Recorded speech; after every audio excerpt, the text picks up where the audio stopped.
Aboundo, on va sortir de ces formules protocolaires diplomatiques pour revenir à la grande messe internationale et sportive du continent africain qui nous amène du côté du Maroc avec notre réalisation. Mais on va rester sur justement ce qui fait parler M. Archunko de façon simple.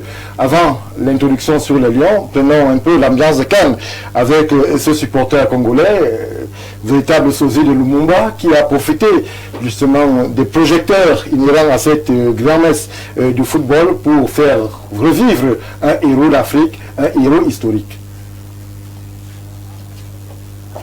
Arthur? Bon, le problème avec certaines attitudes, c'est qu'elles sont parfois inopérantes. Je n'ai pas trop vu l'utilité de ce supporter à la Cannes qui est visiblement ramé plus son propre courant. L'Afrique entière connaît Lumumba. Oui. Peut-être qu'il avait un autre message à faire passer, mais bon, je n'ai pas vu. Mais on a vu une grande effervescence autour de son concept, autour de sa personne. Oui, c'est une effervescence créée. Parce que quand on voit ça, on va regarder le match, on ne va pas regarder les statues. Voilà. Des numéros de cirque. C'était ça en fait. Donc je n'ai pas trouvé. Il a fait son. On va dire ça comme ça. Il a fait son numéro. Bon, c'est vrai qu'il est plus utile qu'un des nôtres qui a perdu ses bagages. Fort inopportunément. Oui. Peut-être qui annonçait une quête. Vous savez que c'est la mode aujourd'hui. Mais avant de conclure, je voulais quand même rappeler à M. Essomba et à M. Awono que ce qu'ils font est très dangereux sur ce plateau. On ne part pas saluer le président. Les mots ont un sens. On ne part pas là-bas saluer le président. On est invité. Et ces invitations passent par deux filtres qui sont des filtres de personnes sérieuses. Je crois que ce sont des personnes sérieuses et je crois qu'elles sont sérieuses. À savoir le cabinet civil et la direction de la sécurité présidentielle. Donc, venir sur un plateau de télévision, dire que les gens sont passés par derrière, se sont retrouvés au palais comme ça. C'est-à-dire, ils se sont arrivés pour les saluer malgré eux. Il a même failli demander que c'est qui ici. Parce que tel qu'on les entend là, en fait, il y a des gens qui partent du quartier, d'eux-mêmes, entrent à la présidence, salut le président et repartent. C'est vrai que c'est pas le débat du soir. Je voulais tout de suite. Voilà, je voulais tout de suite leur dire que c'est. On a ici des choses essentielles. S'il vous plaît. C'est pas un débat, monsieur Somba. C'est pas un débat, monsieur Somba. Vraiment. C'est pas un débat. Non. C'est pas pour quelqu'un ici. C'est pas inscrit à l'ordre du soir. On va rester sur des choses essentielles qui vont justement nous préoccuper. Monsieur Mebara, vous êtes parmi nous. Bonsoir, mais surtout bienvenue. Bonsoir Stéphane Balga, bonsoir mes co-discutants, bonsoir l'ensemble des téléspectateurs d'Info TV. Je suis très heureux d'être invité ce soir pour discuter de l'actualité internationale, mais qui plus est des Lions indomptables, eu égard de leur parcours, leur brillant parcours au Maroc en ce qui concerne la Coupe d'Afrique des Nations. Merci Bertrand Mebara. Une fois que vous l'avez dit, on va vous souhaiter bonne année et merci d'être parmi nous. Alors, on va commencer avec la problématique qui est inscrite sur vos écrans. On parle là de cette fin de parcours pour les Lions indomptables du Cameroun. C'est vrai que la Cannes est justement pour l'État qui y participe un grand de promotion des images nationales. On voit beaucoup d'engouement autour des tenues, on voit beaucoup de spectacles dans les tribunes. Archunko, lorsque vous regardez le déploiement qui est celui inhérent au Cameroun, hors stade, êtes-vous satisfait de l'euphorie qu'il y a eu autour des Lions? Est-ce que l'image du Cameroun via ces pays potentiaires au Maroc a suffisamment été représentative et représentée? Est-ce que vous pensez que le séjour marocain de la délégation camerounaise aurait été des plus productifs pour notre pays? Il va falloir attendre les rapports des concernés, c'est-à-dire le ministère des Arts et de la Culture, le ministère du Tourisme et le ministère des Relations extérieures. Parce que la FECAFOOT, encore moins le ministère des Sports, ne sont pas en charge de cette question. Tout à fait. Donc, au niveau du terrain, les Lions indomptables vont représenter dignement le Cameroun. C'est un qualificatif fort. Oui, dignement, parce qu'on a vu des expériences très peu dignes antérieurement. On a entendu des choses qui n'étaient pas bien. Cette fois-ci, on n'a eu aucun scandale extra sportif. Oui. Bon, maintenant, le peu qu'on a pu voir sur les réseaux sociaux avec les influenceurs qui se sont déployés, on a vu des gens vendre leur pays avec le comportement qui est le leur, avec la fierté qui est la leur. Donc aujourd'hui, je ne pense pas qu'un Camerounais ait été épinglé ou interpellé pour un comportement en dehors des clous au Maroc. Donc à ce que je sache, pour le moment, les Camerounais se sont bien comportés sur et en dehors du terrain. Maintenant, la partie sportive, on y reviendra dans quelques minutes. Alors, Jacques Léonce, est-ce que vous comprenez que certains aient pu s'inquiéter du peu de capital ou alors du peu d'entrée qui est justement aux à côté de la délégation camerounaise du côté du Maroc? On sait que lorsqu'il y a ce type d'événement, c'est aussi un moment de promotion de la culture camerounaise. On n'a pas eu écho d'activités justement parallèles, on n'a pas vu de groupe de danse assez représentatif. Les Lions Indomptables n'avaient même pas cette tenue qui parfois peut vendre justement une région du Cameroun. Est-ce que vous êtes satisfait, vous, en tant que Camerounais, de la participation de la délégation marocaine du côté du Maroc? Pensez-vous que tous les ingrédients ont été mis en place pour vendre le Cameroun, hormis sur les questions de stade en elles-mêmes? Absolument pas, Stéphane. Moi, je suis resté sur ma faim. Absolument, je suis resté sur ma faim. Vous savez, le Cameroun, sur le plan culturel, est un grand pays. C'est l'Afrique en miniature. Et on a vu, même au niveau, vous l'avez dit, au niveau de l'arrivée de la délégation en terre marocaine, on a vu certaines délégations qui arrivaient et qui vendaient suffisamment leur culture. On a vu l'arrivée de la délégation ivoirienne. Leur habillement vendait effectivement leur culture. La délégation nigériane, la délégation burkinabé, et presque, il y a plusieurs délégations qui ont réussi à vendre leur culture à travers leur accoutrement en tenue traditionnelle d'apparat. Mais le Cameroun est arrivé comme d'habitude. Donc vraiment, moi je suis resté sur ma faim en termes de vente de la culture camerounaise, en termes de vente de l'image de marque du Cameroun en terre marocaine. Je n'ai pas senti la présence du Cameroun dans le royaume chérifien à travers les Camerounais qui y sont. J'ai eu l'impression qu'il y a eu quelques coquins et copains qui sont retrouvés au Maroc et qui ont été bien sûr criés sur le volet selon la volonté d'un individu. Ils sont retrouvés au Maroc, ils ont commencé à faire ce qu'on connaît. C'est-à-dire que vraiment aucune image qui vend la culture du Cameroun, aucune image parlante. Est-ce que ce n'était pas une question interministérielle, puisqu'il y a des ministères notamment en charge de la culture et même en charge des relations diplomatiques pour promouvoir l'image Cameroun? Est-ce que c'est du ressort uniquement de la fédération ou du ministère des Sports? Stéphane, je n'ai pas eu l'impression que tous ces ministères ont été consultés pour pouvoir permettre que l'image du Cameroun soit vendue au royaume chérifien. Je n'ai pas eu l'impression. J'ai eu l'impression qu'il y a une entité qui s'est appropriée l'équipe du Cameroun et qui l'a emporté au Maroc. Incroyable. Vraiment, je n'ai pas eu l'impression que certains ministères qui pouvaient aider à ce que l'image du Cameroun soit vendue au Maroc ont été concertés, ont été même initiés à ce projet. Déjà, lorsque les Lions sont partis, on n'a pas eu grand écho. Ça se passait parfois de bouche à oreille.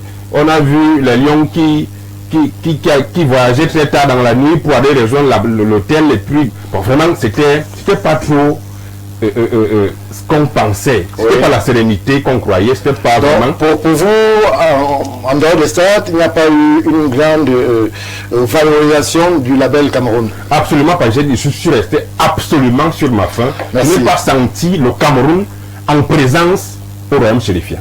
Merci. C'est vrai que, à contrario, j'aurais pu vous interroger sur justement ce supporter congolais qui lui est parvenu à valoriser justement la culture de son pays. Oui. Effectivement, Stéphane, j'ai dit ici que je n'ai pas senti la présence du Cameroun. J'ai dit que j'ai eu l'impression que il y a eu des coquins et copains qui sont retrouvés au Maroc, criés sur le volet.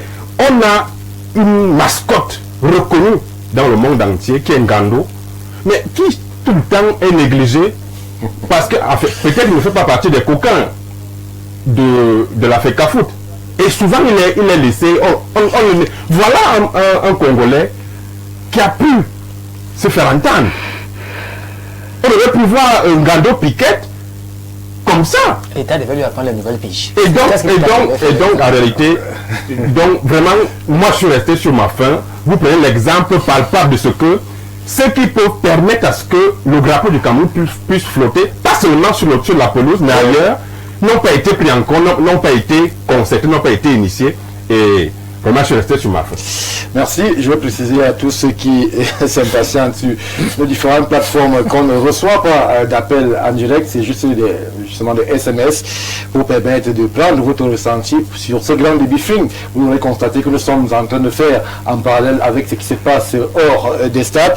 Alors, monsieur Milabondo, grand moment de diplomatie et de couloir. Le Cameroun qui était présent à cette grand-messe justement de valorisation de l'image sportive. Est-ce que vous, le féru, l'expert des questions internationales, avez-vous senti une plus-value sur l'emblème Cameroun lorsque l'on sait justement qu'on a vu de nombreuses têtes couronnées, qu'elles soient issues du milieu du sport, du showbiz et même parfois des hommes d'État? Est-ce que l'image du Cameroun, avec votre lecture, a été valorisée durant ce parcours développemental?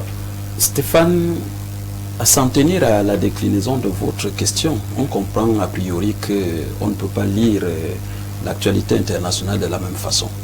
Aussi vrai que de nos jours, le football est devenu non seulement une activité qui ouvre les barrières dans la dimension internationale, mais aussi une activité qui est devenue un apport que les économistes taxent d'une plus-value dans le cadre de ce que nous pouvons appeler, comme Senghor le disait, la rencontre, le rendez-vous du donner et du recevoir.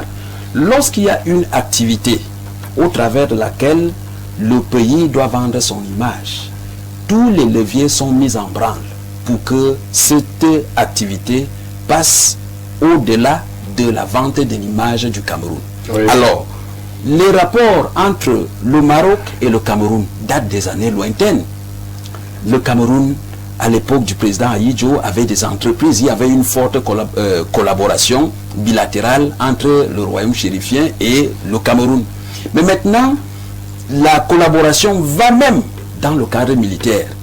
Ça voudrait dire quoi? Ça voudrait dire que lorsqu'il y a une activité qui relève de l'organisation en même temps de la CAF et de la FIFA, n'oubliez pas que les nouveaux acteurs des relations internationales, c'est justement ces entités qui rentrent dans le registre de la collaboration multilatérale, en ceci que ces acteurs deviennent les nouveaux acteurs influents qui peuvent même influencer l'activité politique, mais aussi l'orientation du pouvoir dans un pays et qui ouvre les portes inouïes et même les plus insoupçonnées dans l'activité internationale. Et c'est à ce niveau que le Cameroun a pu se servir non seulement de ses emblèmes ou alors de ses grands noms en termes footballistiques. Vous avez vu Samuel Eto'o là-bas, c'est vrai qu'il est allé comme président de la FECAFOOT et autres. Vous avez vu Roger Mila là-bas, vous avez vu Bel Joseph Antoine, vous avez vu un certain nombre de grands noms, vous avez même vu des hommes politiques. Mais au-delà de ça, vous comprenez que lorsque le Cameroun rentre en scène, y compris les autres ministères qui s'en vont vendre soit des activités culinaires, soit des activités qui relèvent de l'ordre de la musique, soit des activités, bref, qui ne sont pas fondamentalement obligés d'être saillants lorsqu'on présente le match. Parce qu'on ne va pas vous dire que le ministère du Tourisme est à Rabat pendant que le match se passe, on ne va pas vous dire, mais ils sont fortement représentés. On a quand même eu à l'époque de notre ministre, et pardonnez-moi de le dire, oui, des activités culturelles qui étaient souvent organisées en marge justement des compétitions dans lesquelles les Lions indomptables du Cameroun prenaient part. Mais pour ce qui est de cette édition, on a eu l'impression que justement cela a été passé entre perte et profit. Stéphane, il faut que j'attire votre attention sur un fait. C'est que l'organisation de la CAN au niveau du Maroc, c'était une organisation soft. C'est-à-dire quoi? C'est-à-dire que le gouvernement marocain a éliminé tous les détails qui pouvaient participer à présenter la CAN comme étant un événement autre que celui du football. Et vous n'avez qu'à voir la simplicité par laquelle on a organisé la cérémonie d'ouverture. Et en regardant cela de cette façon-là, vous allez vous rendre compte que chaque fois qu'un pays va à la CAN ou bien à la Coupe du Monde, il y a un stand qu'on appelle le stand du Cameroun. Oui. Et dans ce stand, il y a la variabilité culturelle et socio-anthropologique qui est représentée dans ce stand avec pour objectif pour le Cameroun de vendre son image de marque au regard de sa simplicité et de sa singularité. Justement, l'ambassadeur camerounais du côté du Maroc, on se souvient de temps en temps qu'il y avait souvent ces rencontres-là où justement l'ambassadeur, on se souvient au Japon, recevait la délégation camerounaise, l'équipe nationale et les amenait justement à découvrir un peu de la culture du pays qui accueillait la délégation Cameroun. On a l'impression que cette façon de faire semble un tout petit peu... Vous faites bien de dire une impression. Oui. Parce que vous ne pouvez pas arriver là où il y a une représentation diplomatique sans être reçu. On n'a pas eu l'écho, malheureusement. Il y a des ambassadeurs qui sont ouverts, qui aiment la publicité, et d'autres, je vous dis, le monde de l'international est un monde soft et chacun y va de sa personnalité. Ça peut être perçu autrement. Ça pourrait éventuellement être... Lors d'une compétition comme la CAN, je voudrais vous dire qu'un ambassadeur peut décider de balader sa délégation, mais à y rester en marge des caméras. C'est à vous de relayer cet événement. Mais il a le devoir, c'est une obligation de vous recevoir. Vous ne pouvez pas arriver au Maroc sans être reçu par l'ambassadeur, c'est un fondamental. Donc, que la délégation camerounaise vous dise qu'elle n'a pas été reçue par l'ambassadeur, je crois que cela participerait de ce qu'on appelle un mensonge pieux.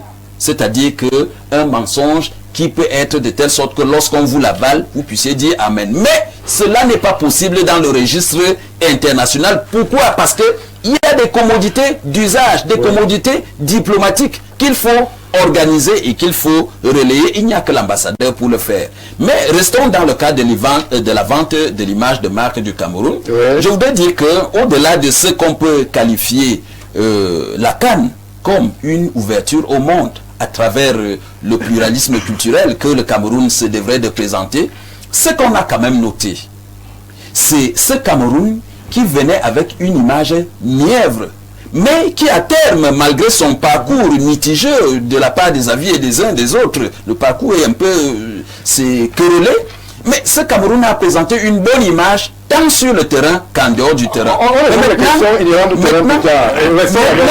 Je voudrais rester à côté pour dire donc que lorsqu'on suit la scène socio-anthropolique au lieu de l'organisation de la CAN, chaque fois que les Lions sont allés, on a suivi des remous en dehors de la tanière, des remous partout où ils sont passés, mais cette fois-ci, le calme qui a accompagné les Lions voudrait nous amener à comprendre que les Camerounais ont eu un bon comportement, c'est-à-dire la délégation camerounaise qui a accompagné les Lions nous a renvoyé un écho.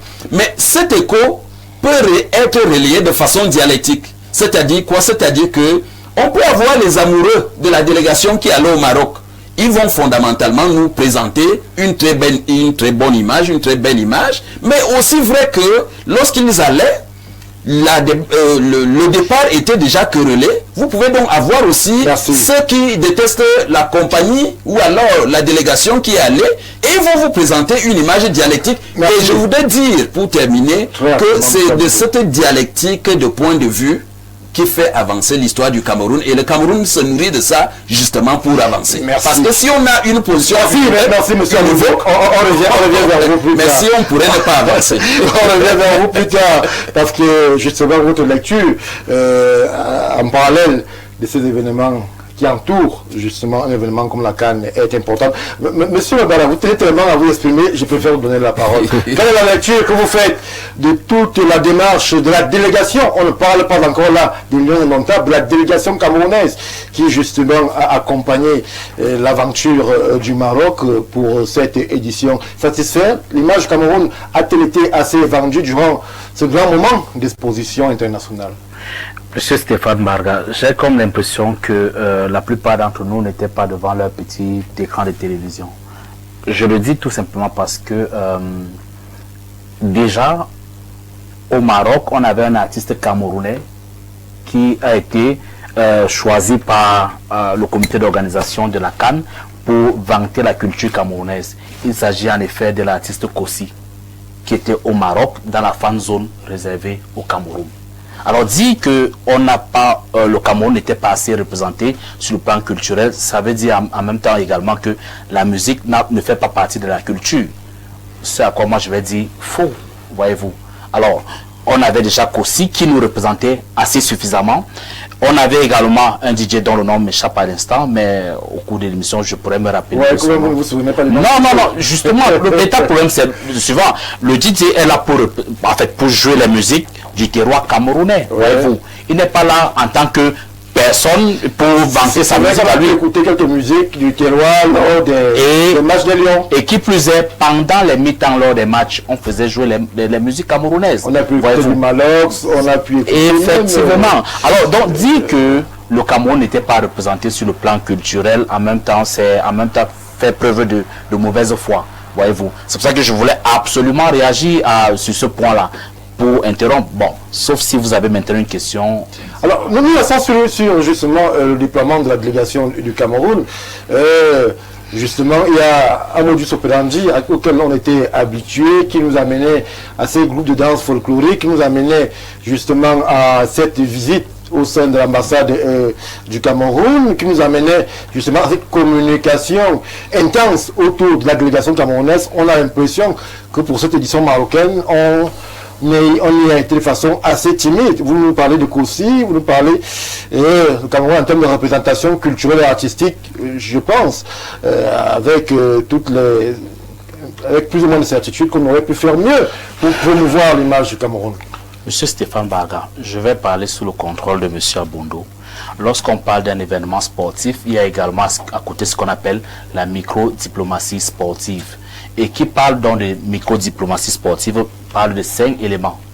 Premier élément étant l'échange culturel, n'est-ce pas? Et on avait des influenceurs, on avait un artiste également qui représentait la culture. Donc c'est-à-dire qu'au niveau de l'échange culturel, on avait donc ces ambassadeurs-là que je viens d'évoquer. On avait également des rencontres bilatérales, mais je peux vous assurer qu'au niveau des rencontres bilatérales, elles ne vont pas se faire en mondiovision, c'est-à-dire qu'on ne va pas mettre les caméras, on ne va pas suivre les acteurs de ce segment, on ne va pas les suivre avec la caméra. On a également le tourisme sportif. Le tourisme sportif et on a la diplomatie parallèle. Donc il y a plusieurs éléments qui entrent en jeu. Et chaque fois, on ne va pas avoir des caméras et bien d'autres qui vont suivre les acteurs de ces différents segments de la diplomatie. Donc, dis donc que le Cameroun n'était pas assez représenté. Moi, je trouve que c'est en même temps fait preuve de mauvaise foi, puisque on le sait de manière... en fait, on le sait de manière quasi automatique qu'on ne saurait parler d'événements sportifs sans la vente de l'image sans la vente de l'image du pays que l'on représente, voyez-vous. Alors, il y en a qui ont parlé par exemple de l'aspect vestimentaire.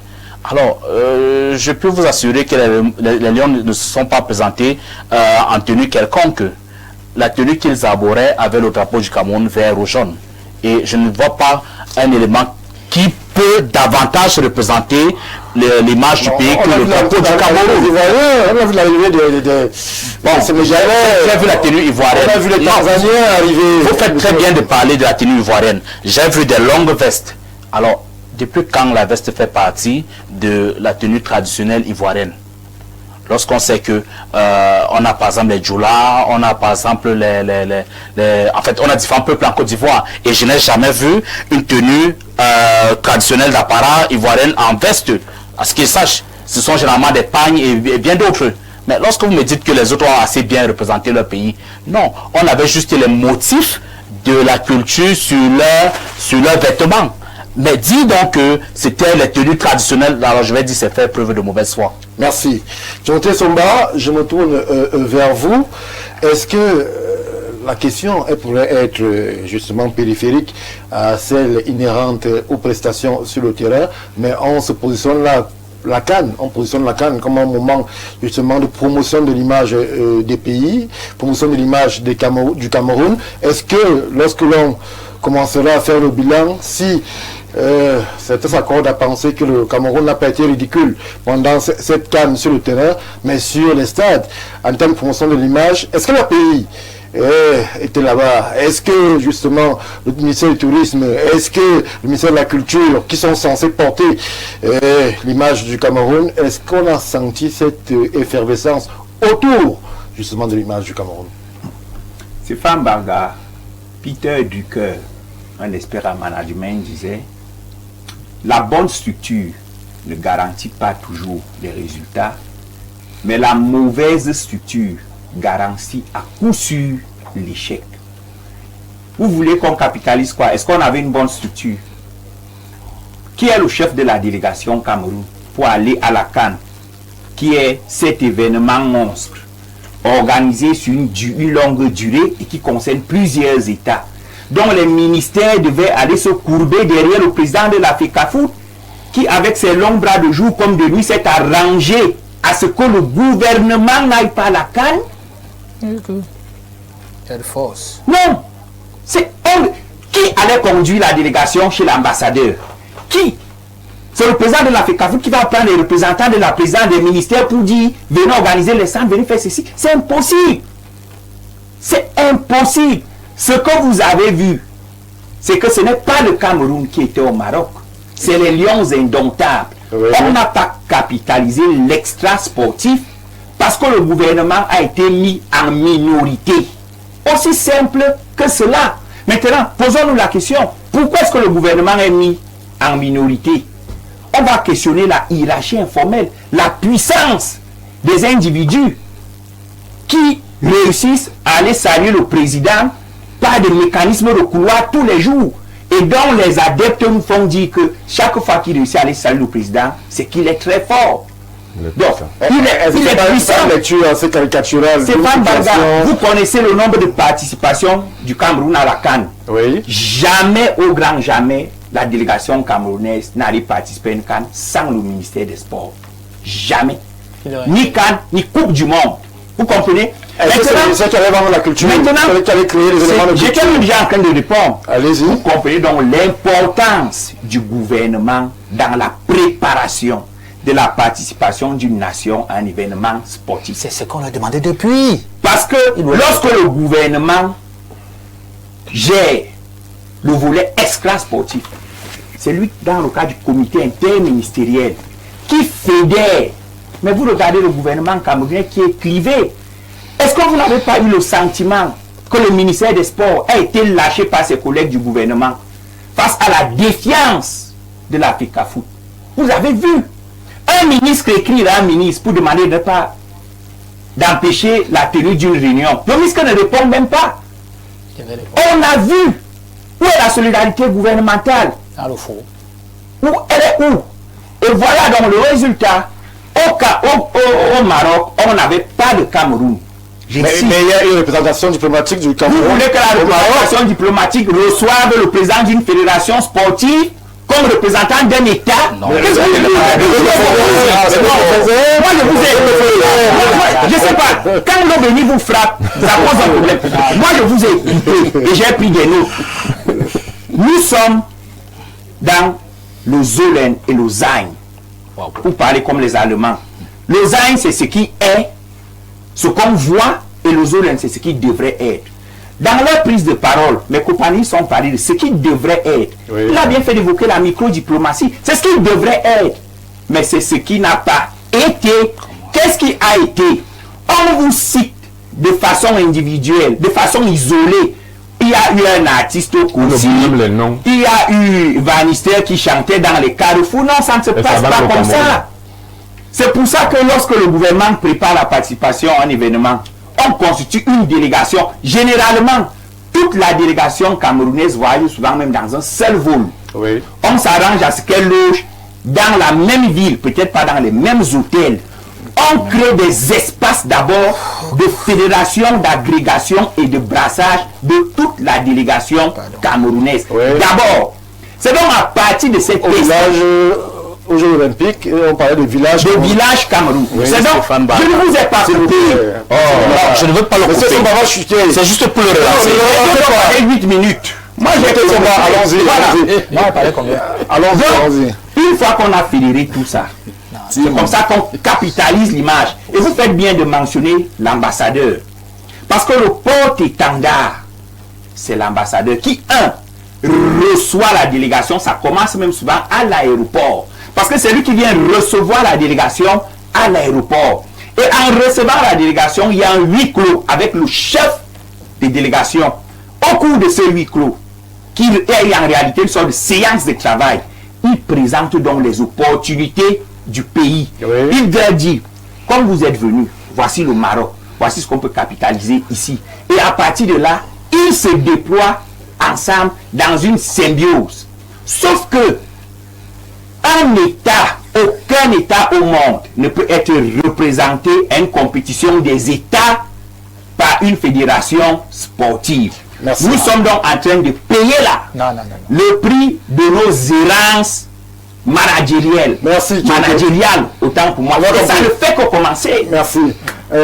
Monsieur le Seigneur Stratège, on parle là de l'image, on parle là de la représentativité, de la représentation du Cameroun, on parle des éléments de langage. Beaucoup de choses ont manqué, il faut le dire quand même aussi. Il ne faut pas que des arguments spécieux, parce que c'est leur rôle, c'est-à-dire les arguments spécieux donnent l'impression que celui qu'ils utilisent a raison. Le problème naît du fait que... Ah, donc il y a un problème.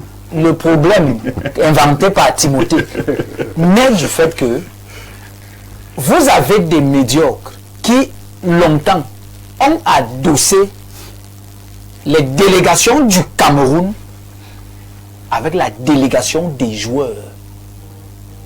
Voilà le principal problème. Oui. Dans leur esprit malhonnête, ils estiment que la délégation a voyagé ensemble. Quand des fonctionnaires ont voyagé en même temps dans le même avion que les joueurs, ce qui ne se fait nulle part ailleurs. La FECAFOOT, à qui on veut faire porter tous les malheurs du monde aujourd'hui, n'est en charge que du côté technique, administratif des lions indomptables. Mais, monsieur Nko, à ce niveau, on a quand même vu auparavant des délégations où il y avait quand même des représentations. Je suis en train de venir. Je suis en train de venir. Pourquoi ces manquements? Ils ne doivent pas voyager mélangés. Okay. On faisait souvent avant, ne veut pas dire que c'était bien. Et c'est juste ça le problème au Cameroun. Et c'est ce qui est au pays aujourd'hui. Faire avant depuis. Répéter un mensonge n'en fera pas une vérité. Il faisait comme ça avant, mais il faisait mal. La fédération n'a interdit à aucune délégation de l'État d'aller au Maroc. C'est justement ça le problème aujourd'hui. Et je comprends que... Est-ce qu'on parle au Maroc? Ça va être un symbiose. Je comprends national qui est... J'en viens, monsieur Mbarga. Je peux comprendre l'endoctrinement de Timothée qui a longtemps arpenté le couloir du ministère pour une mission qui était la sienne. Et qu'aujourd'hui, il soit contraint. Est-ce que je suis caché quand il dit? Il est là, il va me répondre tout à l'heure. Donc je peux comprendre que ces éléments de langage soient conditionnés à cela. Sauf que ce qu'on dit depuis, c'est ce qui s'est passé donc là. Le ministère des Sports, le ministère des Arts et de la Culture, le ministère de la Communication, le ministère des Relations Extérieures ont effectivement leur rôle à jouer. Ils ont effectivement leur rôle à jouer. Sauf que ça, on n'est pas lié avec les footballeurs. Et c'est ce qu'on veut faire entendre depuis. Complètement, monsieur Nko. Oui. On n'est pas lié avec les footballeurs. On parle de monsieur, s'il vous plaît. On parle là de l'équipe nationale. Nous sommes effectivement. On ne parle pas de football, on parle de l'équipe, de l'institution. Nous sommes sur la même longueur d'onde. Oui. Je redis ce que je dis depuis. Face caméra. Je vous dis que les réunions qu'on a demandé à l'État, entre guillemets, ministère des Sports, parce que comme ils aiment ça, le ministère des Sports c'est l'État, je leur concède même ça. Les réunions qu'on leur a demandé de faire, c'est donc celles qui n'ont pas fait ci. On n'a pas demandé au ministère des Sports de louer les avions et louer l'hôtel de Lyon. il aurait pu louer les avions et l'hôtel pour la délégation du Cameroun qui défend, si vous voulez qu'on dise ça comme ça, des fonctionnaires en veste, en costume. Ça n'a rien à voir avec la partie équipe nationale de football qui, elle, est censée aller jouer et est sous l'entière et unique charge de la fédération. Ça veut dire qu'aujourd'hui, s'il n'y a pas de délégation de fonctionnaires au Maroc, c'est de la faute des ministères, pas de la FECAFOOT. Peut-on détacher les Lions Indomptables en tant qu'institution du gouvernement camerounais? C'est là on est en train de faire comme si les Lions Indomptables étaient une entité Non, personne ne le dit. Qui devrait avancer de façon individuelle en marge des agrégats de l'État. Personne ne le dit, encore même moi, agent public. Personne ne peut le dire ici. J'ai d'ailleurs commis une chronique dessus, elle est publique sur les réseaux sociaux. L'État sera toujours là. Je l'ai dit. Mais il faut qu'on fasse le distinguo. Il y a le football et il y a ce qu'il y a autour du football. Les Lions Indomptables, les footballeurs, ceux-là, sont allés jouer au Maroc. À aucun moment la fédération n'a interdit au gouvernement concerné, du moins les ministères concernés, de se déployer. Pourquoi la fédération n'a pas interdit à la DGRE de se mobiliser, à la DGSN, au CEP de se mobiliser? Pourquoi il fallait que le ministère des Sports attende le quitus de la fédération pour se déployer? Le MINCOM a une direction de la coordination internationale et de la promotion de l'image. Il fallait prendre le quitus chez le président de la FECAFOOT. La FECAFOOT a confisqué tout le Maroc. Merci. Que l'État. Merci. Je souhaite s'il vous plaît, c'est pour une précision. Monsieur Somba. C'est facile. Concédez-le-moi. Je n'ai jamais dit que la FECAFOOT a empêché au gouvernement d'agir. J'ai dit que celui qui a les bras longs comme de jour comme de nuit, devant nulle défiance, devant l'insolidarité gouvernementale, ou celui qui devait organiser tout ceci a été plusieurs fois humilié. Il était de bon aloi pour lui de se retirer. Et il s'est retiré. Et j'ai précisé que le Cameroun n'est pas allé à la CAN. Merci. C'est les Lions Indomptables qui sont allés à la CAN. À partir de cet instant, il était difficile pour le Cameroun, non représenté par le gouvernement, de capitaliser le volet esclave. Merci. On ne va pas jouer à ces questions, les réponses. Moi je me tourne vers vous. Si il y a donc ce courant assez ambigu entre la fédération et le ministère des Sports, mais qu'est-ce qui a empêché au ministère de la Culture, par exemple, d'accompagner le déploiement en terre camerounaise? Si la fédération c'est les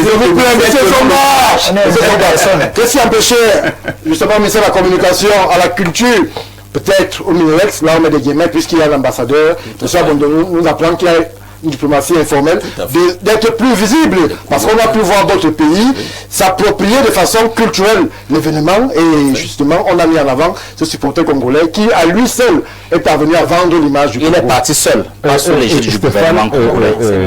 Timothée a suffisamment élaboré sur la question, il vous a répondu. En disant qu'en réalité, vous savez tout ce qu'il y a eu, la guerre entre MINCEP et FECAFOOT. Et cette guerre nous a présenté désormais la face visible du manque de collaboration entre les membres du gouvernement. Ça, c'est de la désinformation en coaction. C'est que vous avez vu un ministre écrit à un autre qui n'a même pas fait fi de ça un jour, qui n'a même pas été au courant de ce qu'il a reçu. Donc, c'est ça. Et c'est ça qui a démontré qu'en réalité, as-tu pu vouloir démontrer aux gens que les Lions devaient aller avec le président à part, et puis le ministre essaie de constituer aussi une délégation pour aller à part. C'est ce qui est dit. Vraiment, et puis il insiste en voulant le faire fort camerounais. Qu'en réalité, le président devait aller avec ses joueurs, et puis les ministères essaient de trouver comment ils peuvent aller aussi parler du Cameroun à l'ambassadeur du Cameroun au Maroc. Vraiment. Et on veut faire ça au Cameroun, mon Dieu.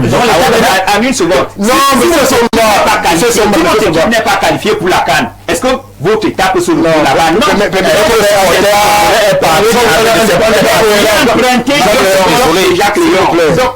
On veut que les téléspectateurs nous comprennent. C'est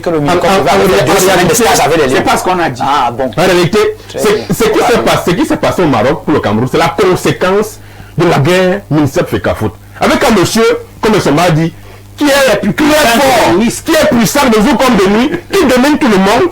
D'ailleurs, il peut savoir pour dire à tout moment et causer 2 minutes avec lui. Certains ministres ne peuvent même pas causer. Donc vous comprenez que personne ne peut avoir le tout-père de se présenter face à lui.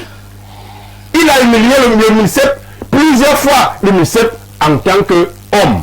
Quelle humiliation. En tant que grand homme s'est retiré. Oui. Et personne d'autre n'a osé lever le doigt face à lui parce qu'il est puissant.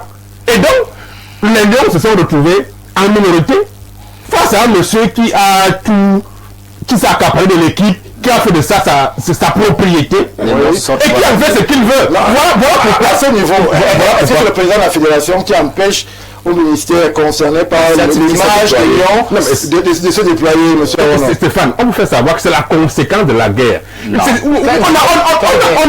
affaire à un monsieur qui est puissant. Pourquoi on veut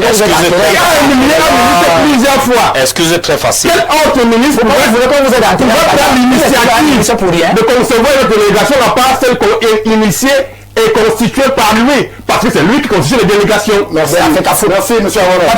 Je vais faire réagir un deux Camerounais avant que monsieur Abondo ne prenne la parole. Bonsoir le panel. Oh là là, quelle haine, monsieur Somba. Le président Eto'o vous a même fait quoi? Bon, moi je sais pas s'il y a quelque chose comme le président Eto'o. En votre âme et conscience, vous pensez vraiment que monsieur Eto'o peut empêcher le gouvernement de conduire la délégation? Un peu d'honnêteté intellectuelle. C'est Damangel. Qui conduit la délégation? Dites-nous donc. S'il vous plaît, monsieur Somba. Qui conduit l'État du Cameroun au Maroc? C'est votre Somba. Qui? Nous saurons. Faisons attention. Voilà, vous voyez comme c'est pas. C'est pas le débat du bar. S'il vous plaît. Est soluble dans la délégation camerounaise. C'est deux choses. Du tout. C'est deux choses. Je veux dire, monsieur Somba. Si on ne parlait pas s'entendre. Non, mais que les présidents, moi je parle la transition. Ne l'insulte pas. Moi je parle la transition. Que les téléspectateurs contribuent. Transition. Ne prenons pas le temps pour venir nous faire insulter par les téléspectateurs.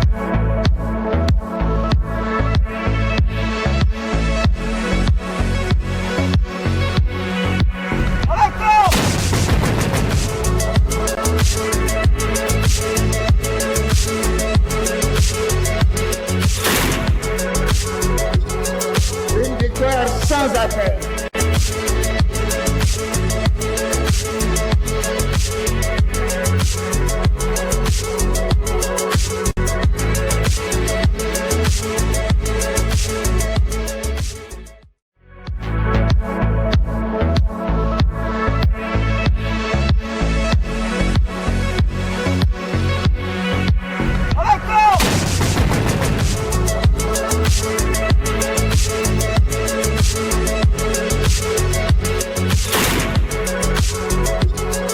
Une victoire sans appel.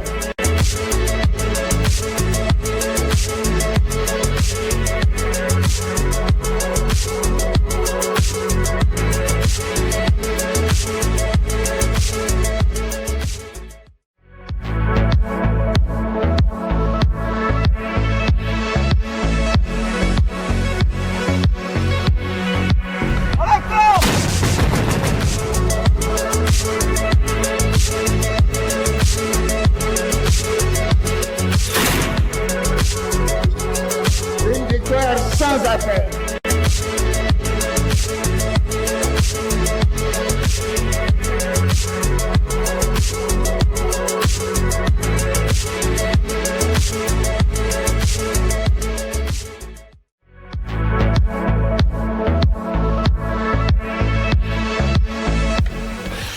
Retour sur le plateau de World Actu, un peu plus calme dès à présent. Nous allons poursuivre justement cette saga qui met les projecteurs sur les lions indomptables du Cameroun et accessoirement tout ce qui entoure justement ce déploiement camerounais en terre marocaine. Je me tourne vers vous, cher monsieur Émile Abondo. Alors, lorsqu'on fera le bilan, puisqu'il y en aura un, lorsque les patrons, les responsables de la délégation Team Cameroun rendront leur verdict aux différentes hiérarchies, on s'interrogera, est-ce que à ce niveau, sur le plan de l'image, le Cameroun a rayonné. On interrogera les questions liées aux sportifs, on en parle dans un moment. Sur le plan de niveau international, a-t-on vu une nouvelle approche managériale lors d'événements pour le Cameroun? Est-ce que sur ces deux aspects-là, M. Abondo, est-ce que vous pensez qu'on aurait pu faire mieux? Est-ce que vous ne pensez pas que peut-être en essayant de faire cavalier seul, comme on a eu l'impression pour certaines entités, on n'est pas là, on n'est pas arrivé à un niveau où on était en train de déconstruire ce qui a fait le rayonnement du Cameroun, c'est-à-dire cette délégation rassemblée et concertée qui parlait d'une seule voix. Ben, s'il fallait vous donner une médaille, j'allais vous donner une médaille pour cette question. Parce que il faut comprendre une chose. Timothée Somba a évoqué ce qui aurait dû et ce qui est. Mais il a oublié une expression allemande qui parle du Dasein. C'est-à-dire ce qui est là, constitué comme une évidence, mais qui est en dehors de vous. C'est quoi cette évidence? Ça rejoint ce que Hegel disait. Toute philosophie est fille de son temps. Et le même Hegel, à la fin du XVIIIe siècle, disait aussi que la lecture est ma prière du matin quotidienne. Ça voudrait dire quoi? Ça voudrait dire que vous ne pouvez pas comprendre, ou alors vous ne pouvez pas vouloir comprendre la représentativité diplomatique ou alors culturelle du Cameroun ou au Maroc si vous ignorez le contexte socio-politique et anthropologique du Cameroun. Nous sortons d'une élection présidentielle. Et fort de ce que nous sortons d'une élection présidentielle, nous sortons d'une situation où chaque ministère est en veilleuse et presque à l'abandon. C'est-à-dire, je dis presque, je n'ai pas dit à l'abandon. Je pèse mes mots, j'ai une formation suffisamment étoffée. Presque à l'abandon. C'est-à-dire quoi? C'est-à-dire que nous sommes à l'attente d'un remaniement. Ça voudrait dire quoi? Ça voudrait dire que chaque fois qu'il faut prendre une initiative, les uns et les autres ne savent pas si ils pourront assumer ou alors ils pourront continuer de rester. Ça veut dire que l'activité au niveau des ministères est morose. Cela peut justifier, je dis bien, ça pourrait éventuellement justifier la faiblesse. L'administration est continue. Mais ça voudrait dire que ça peut justifier la faiblesse de la représentativité du Cameroun parce que les uns et les autres ne sont pas engagés de façon totale. Ça, c'est d'un. Parce que, imaginez, chaque ministre est en train de se demander, est-ce que fort de ce qu'on attend le remaniement, est-ce que je vais continuer? Voilà l'actualité socio-anthropologique. Ça voudrait dire quoi?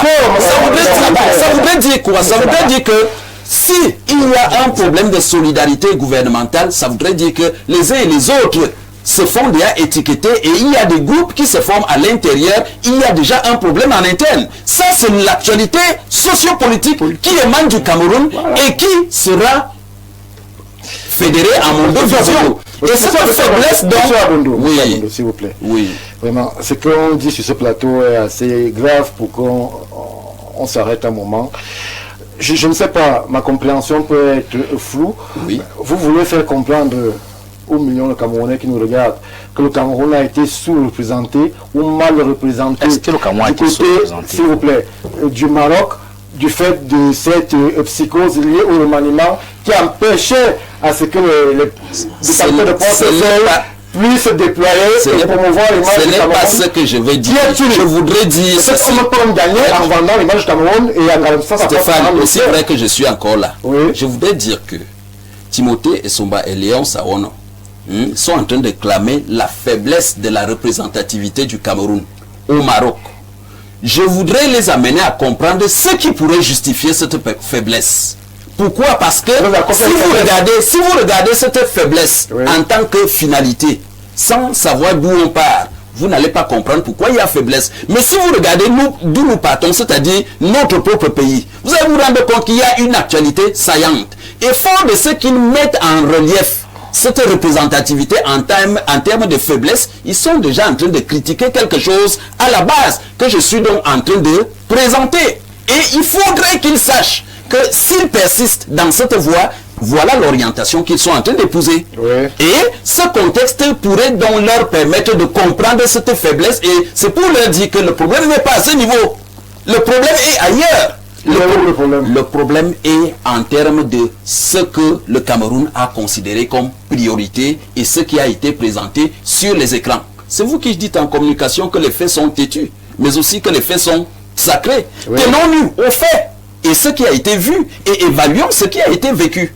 Et s'il est vrai que ce qui a été vécu relève de ce que le Cameroun a été représenté, mais évaluons l'opportunité de la représentativité du Cameroun sur l'échiquier international. Et on va donc se rendre compte que, aussi vrai que chaque ministère était concerné, chaque ministère a été représenté, aussi vrai que cela était humainement possible, matériellement possible, administrativement possible et financièrement possible. Et à ce niveau, vous allez comprendre que s'il y a eu des faiblesses, quelque part, c'est fort de ce qu'il fallait comprendre que l'activité économique n'était pas saillante, mais s'il y a eu des ajouts ou alors des bémols ou alors quelque chose à quereller, ça veut dire que les uns et les autres de ce côté étaient suffisamment préparés et outillés. C'est pour dire quoi à terme?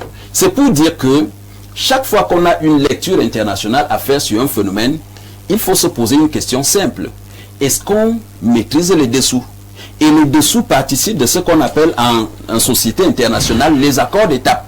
Alors pour être représenté et représenter tout un pays, il faut un certain nombre de vademecum qui représentent ce qu'on appelle les accords d'étape. Et qui autorise et donne ces accords d'étape? Ce n'est pas la FECAFOOT, c'est le gouvernement lui-même.